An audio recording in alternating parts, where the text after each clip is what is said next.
అందరికీ నమస్కారం. నిన్న మొన్న బండ్ల గణేష్ విజయ్ దేవరకొండ అన్నాడు ఇండైరెక్ట్గా అన్నట్టు ఒక వీడియో ఇచ్చాం.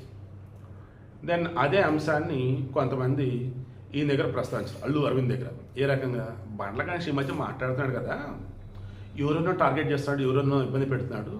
మొన్న మధ్య లిటిల్ హార్ట్ సినిమాకి సంబంధించి కష్టపడింది మొత్తం బన్నీ వాసు, నా వంశీ ఎవరో ఉంటే చివరిలో అల్లు అరవింద్ వచ్చి క్రియేట్ అని కొట్టేస్తాడు అన్నాడు కదా, దాన్ని మీరు బాధపడారని తెలిసింది. నిజమే అంతా ఏంటంటే, నాకంటూ స్థాయి ఉంది, నేను మాట్లాడిన అన్నాడు. నా స్థాయి వేరు, అట్లాంటి చిల్లర మాటలు పట్టించుకునేది ఏంటి, నో వే అన్నాడు. అది ఒక మనిషి పెద్దరకం ఎప్పుడు ప్రూవ్ అయ్యింది అంటే, వయసు కాదు, ఆయన మాట, ఆ క్షణం ఆయన స్పందించే విధానం. అందుకే అల్లు అరవింద్ బడా ప్రొడ్యూసర్ అయ్యాడు.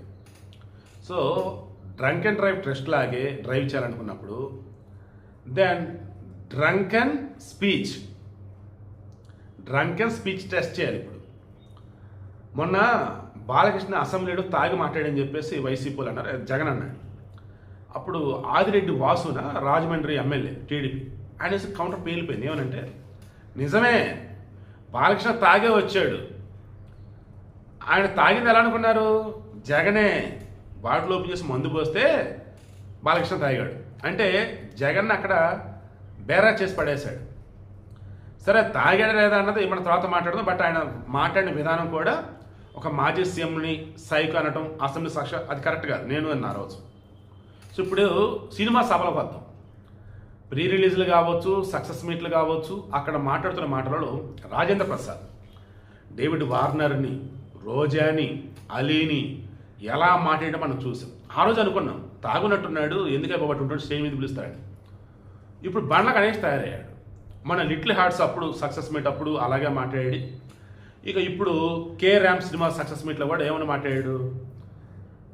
కొంతమంది ఉంటారు, ఒక సినిమా హిట్ పడగానే వాట్సాప్ అంటూ హడావుడి చేస్తూ, అర్ధరాత్రి కూడా కూలింగ్ గ్లాసులు పెడుతూ, చినిగిన ప్యాంట్లు వేసుకుంటూ, ఎవరికి కావాలి ఇవన్నీ?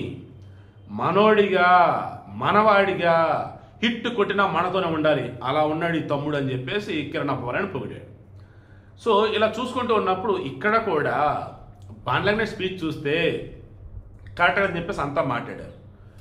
వీళ్ళు మాట్లాడిన మాటలకి మొన్న మధ్య రవితేజ, ఈ బన్నీ వాసు, రమైన మరికొంత కిరణ్ అబ్బవరి అంతా కూడా ఏంటి ఇలా మాట్లాడుతూ వీళ్ళని చెప్పేసి ఇబ్బంది పడ్డ వాళ్ళే, ఎందుకంటే వాళ్ళ సినిమాలు కాబట్టి.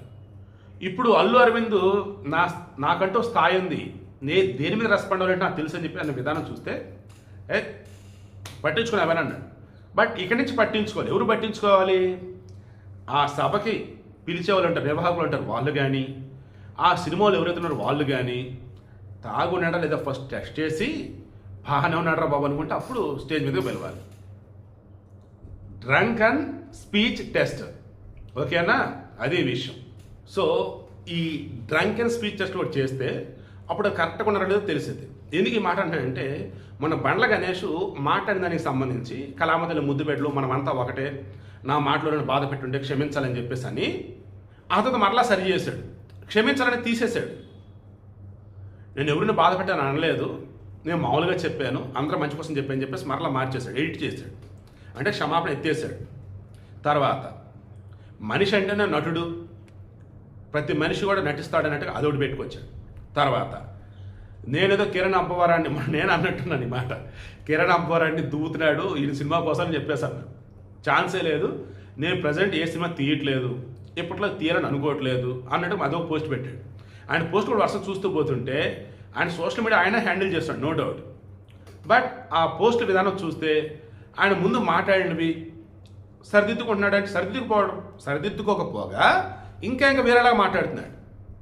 అంటే రాను రోజులలో టాలీవుడ్లో ఈ సినిమా సభలకు సంబంధించి, ప్రీ రిలీజ్ ఈవెంట్లకు సంబంధించి ఎవరైనా మాట్లాడాలన్నప్పుడు ముందుగా వారికి టెస్ట్ చేసి అంతా ఓకే అంటే పిలవాలి, లేదన్నప్పుడు మీరేం మాట్లాడుతుంటే సినాప్సిస్ ఇవ్వండి అని చెప్పేసి అడగాలి.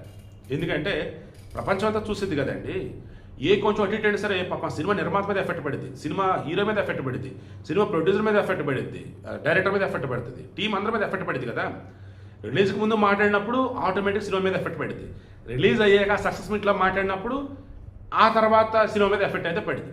సో అందుకే మనది కానిదైనా వేరే వాళ్ళు పిలిచడానికి వెళ్ళినప్పుడు పద్ధతిగా ఉండాలా, హుందాగా ఉండాలి. అదర్వైజ్ ఏట్ర చిల్లర కొత్తలు, ఏట్ర చిల్లర మాటలు, నేను స్పందించిన వాటి మీదని అల్లు అరవింద్ అన్నట్టుగానే అయిపోయింది.